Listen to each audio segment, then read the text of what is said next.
Hi everybody, I'm coming to you live from my vehicle. I'm driving, so you guys are posted up safely, and yeah, I just wanted to get on here and kind of talk to you guys and let you know what is going on and what our next steps are.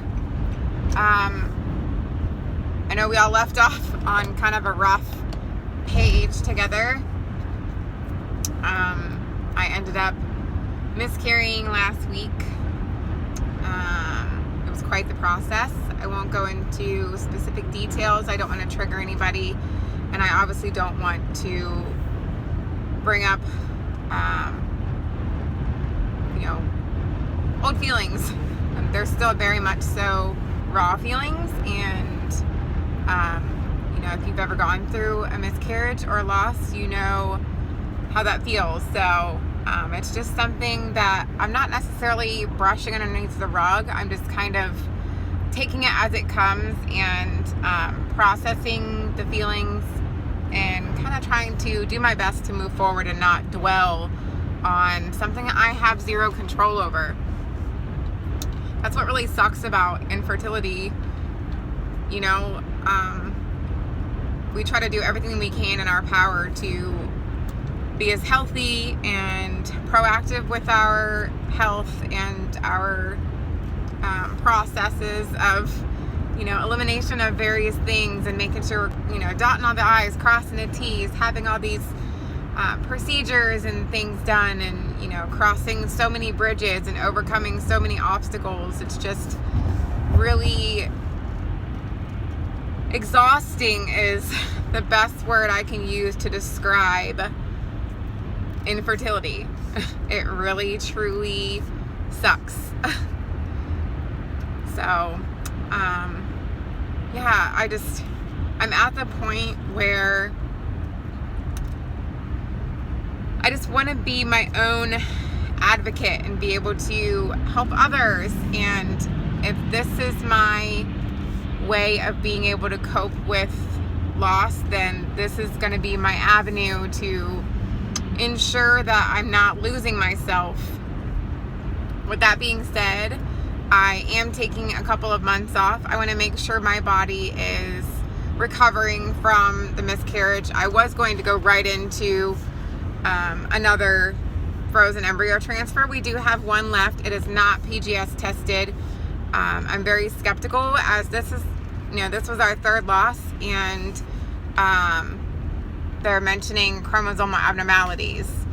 In a previous video, I had discussed that we were going to PGS test this batch of embryos, but we only had 4 after our egg collection and ICSI procedure and everything. So we chose to not go that route, and also we were advised by the fertility specialist that he didn't think that we would need it, considering my husband and I's genetic test results, our blood test results came back normal, so he didn't think it was going to be an issue. So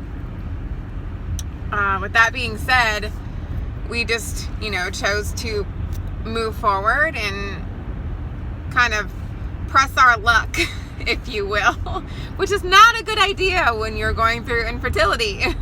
And especially the financial aspect, it's overwhelming as well. So we were completely out of pocket for our frozen embryo transfer.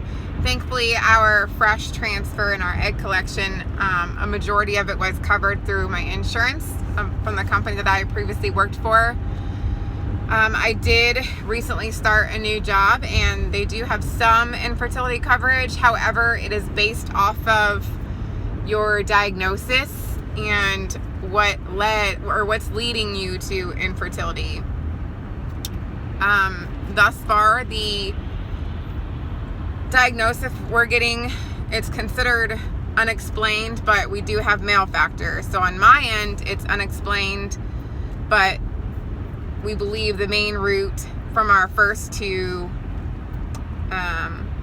miscarriages are driving from my thyroid, because it wasn't under control and it hadn't been tested at that point. I mean, it was, but not to the various lengths that we've gone in testing my thyroid.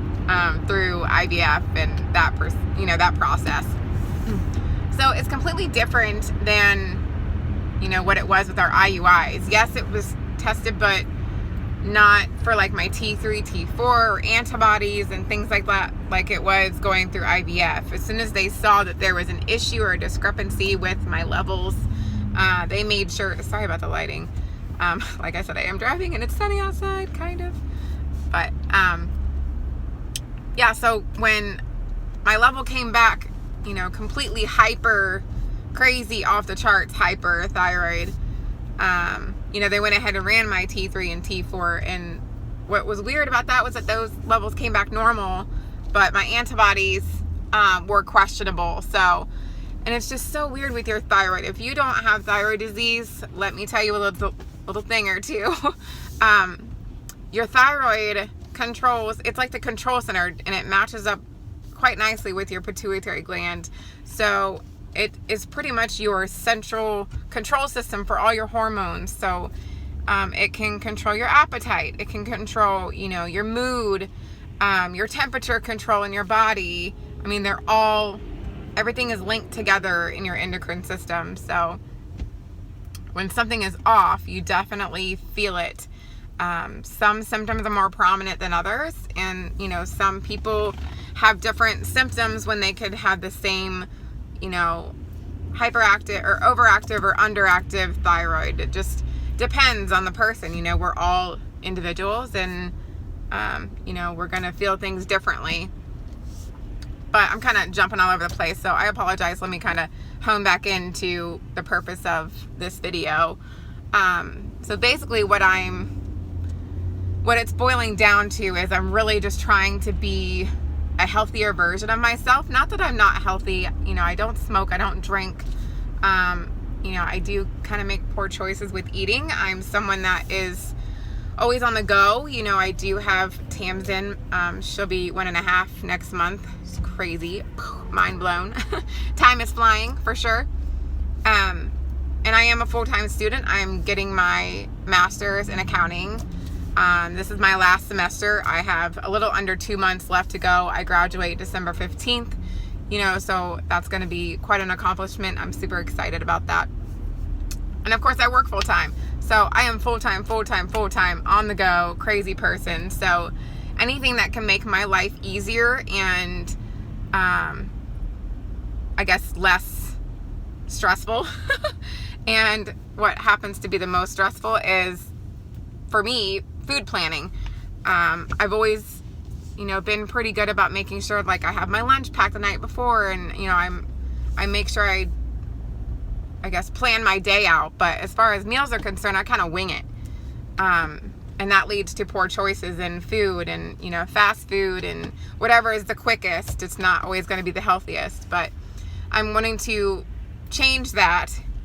Not that I believe it'll have 100% effect on the outcome of this, what we're going to be doing. I'll get to that in a minute. But I just want to, I guess, not necessarily have any reason behind that is attributed to something that I didn't do. I want to make sure that I'm doing everything possible, to try and have a successful outcome. Whether it be that, I get pregnant and then I miscarry, I won't have any regrets is what I'm trying to get to. But with that being said, our next steps are, like I said, I'm going to take a couple months off before we transfer our last embryo. We are planning on using our last embryo. We had discussed moving forward with another fresh, well, it wouldn't be a fresh transfer. We would essentially have to do another frozen embryo transfer, but we were going to do another stimming cycle and PGS test. But I kind of have a bit of a feeling in the back of my mind where I should, or we should, it's not just me, we should transfer our last embryo. I mean, God helped to provide us with those embryos, and I don't want to leave one behind. we are essentially still paying for it on a monthly basis, and I'd rather go ahead and use it and see where it can take us. If it ends up not working out, then we, again, we won't have any regrets. So that's what our plan is. Unfortunately, my clinic has a shutdown period in December, so we won't be starting birth control until November cycle, and then I'll be on that for 3 weeks. And then after that, it's really dark and hazy. Sorry about that. After that, we'll be doing Lupron. So it's a 6-week process, essentially. And what happens is we'll be doing birth control, then Lupron to suppress my hormones and make sure my ovaries don't create any follicles or any eggs that are inside of those follicles, and essentially not ovulating on my own. And then that prepares me for scheduling a transfer and making sure that everything is nice and dormant and quiet, and then allow for my lining to build up and be nice and fluffy and cushiony for the embryo to implant into my uterus. So we're thinking that my November cycle will be at the end of November. So I'll go from the time that I start birth control in November to the time of transfer is 6 weeks. So we're looking at a possible transfer January 11th, ballpark. My clinic doesn't transfer every single day during the week. They only transfer on Tuesdays and Fridays. So I kind of did the little numbers in my head and I came up with January 11th. We will see how that goes. It all depends on when Mother Nature decides to knock at my door. So, yeah, I just wanted to kind of get on here, and sorry for the rant and craziness. I just wanted to let you guys know what was going on. I'm sorry for leaving you hanging. Thank you for all your wonderful messages. I, truly appreciate them. Thank you for your support and love. God is amazing, and I'm so glad I had this outlet to be able to utilize, during times of need, whether it be happy times or sad times. I'm just glad that there are individuals that are watching and, seeing what type of journey God is laying out for me. I've seen some that I've come across and, recently become part of my channel family, and I welcome you and thank you for joining. If I see you joining, I'll join your pages or your channels as well, so I can follow you all. So share the love, if you will. But yeah, I just wanted to, again, kind of let you guys know what was going on. And if you guys have any questions, I'm an open book, so I don't mind sharing stories, or, if you're having a rough time or you're going through IVF or frozen embryo transfer. I'm not a doctor, I'm not a nurse, I definitely don't have a degree in the medical field, but I've gone through it. I've had many experiences, so I'm here if you have any questions. So I hope you guys are having a good day, and as always, thank you for watching, and I wish you all well if you're trying to conceive, or if you have already conceived, congratulations, and I wish you well in all of your journeys. And as always, thank you for watching, and if you like this video, please give it a thumbs up, and if you're new to my channel, please subscribe. I would love to have you along for this journey. I'm going to try and post more than just conceiving videos. So I guess let me know down in the comments below if you want to see like day in the life videos or cleaning videos, or I do a lot of crafting too, so I can do some DIYs if you want to watch those. Just let me know what types of things you want to see, and we'll just kind of go from there. Again, I hope you guys have a good day, and thanks for watching. Bye.